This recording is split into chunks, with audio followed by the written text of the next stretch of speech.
Identitas Al-Khawarizmi, beliau bernama lengkap Abu Ja'far Muhammad ibnu Musa Al-Khawarizmi. Beliau lahir sekitar tahun 780 Masehi di Khwarizm yang kini disebut Khiva atau Uzbekistan. Dan beliau wafat sekitar 850 Masehi, di mana beliau memiliki profesi sebagai matematikawan, astronom, ahli geografi dan ilmuwan muslim, di mana beliau hidup pada masa keemasan Islam ketika ilmu pengetahuan berkembang pesat. Ia menjadi salah satu ilmuwan utama di Bait Al-Hikmah, pusat penerjemahan dan penelitian terbesar pada masa itu. Di sana ia bekerja sebagai peneliti, menerjemahkan karya ilmuwan Yunani, India, dan Persia yang kemudian beliau kembangkan.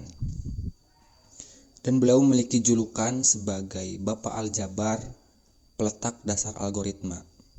Kenapa kemudian beliau memiliki julukan tersebut?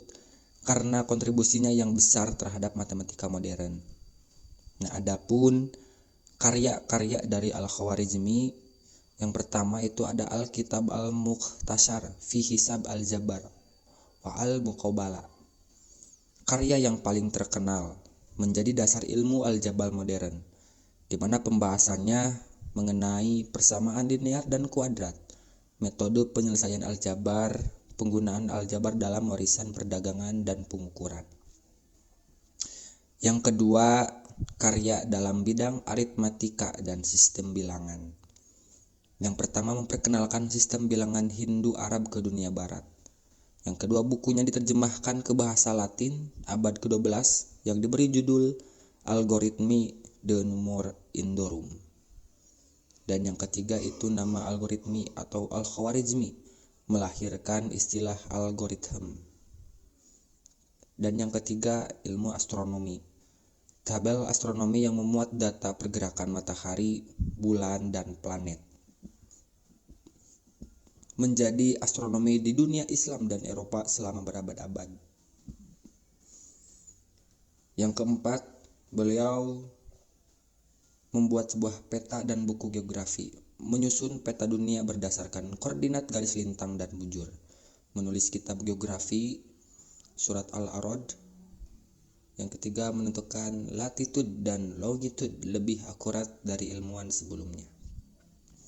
Adapun karya lainnya, yaitu yang pertama buku tentang kalender Yahudi, yang kedua buku tentang sundial atau jam matahari, dan yang ketiga karya tentang trigonometri dasar. Dan yang terakhir mengenai konsep pemikiran pendidikan Al-Khawarizmi.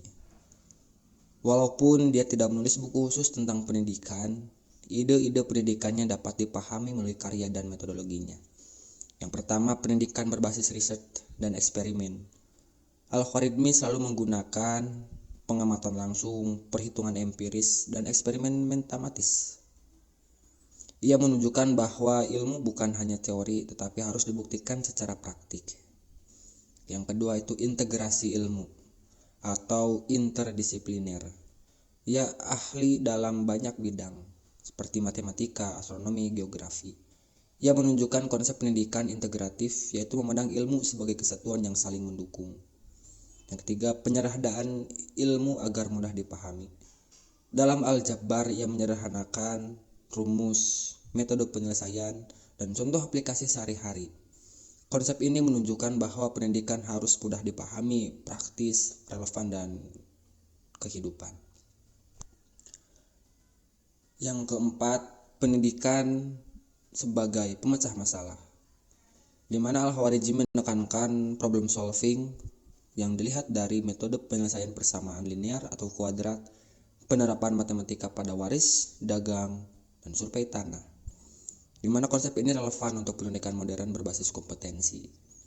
Yang kelima, kemajuan ilmu berasal dari kolaborasi. Ia bekerja di Bait Al-Hikmah, tempat ilmuwan dari berbagai bangsa bertukar ilmu. Pemikirannya mencerminkan bahwa pendidikan harus terbuka, kolaboratif, dan berbasis pertukaran pengetahuan global. Dan yang terakhir, Universitas ilmu. Bagi Al-Khawarizmi, ilmu harus bermanfaat untuk seluruh umat manusia. Ia menunjukkan konsep pendidikan yang humanis, universal, dan tidak dibatasi etnis dan agama. Mungkin itu saja yang bisa saya sampaikan mengenai biografi Al-Khawarizmi. Wallahul muwaffiq ila aqwamit thoriq. Wassalamualaikum warahmatullahi wabarakatuh.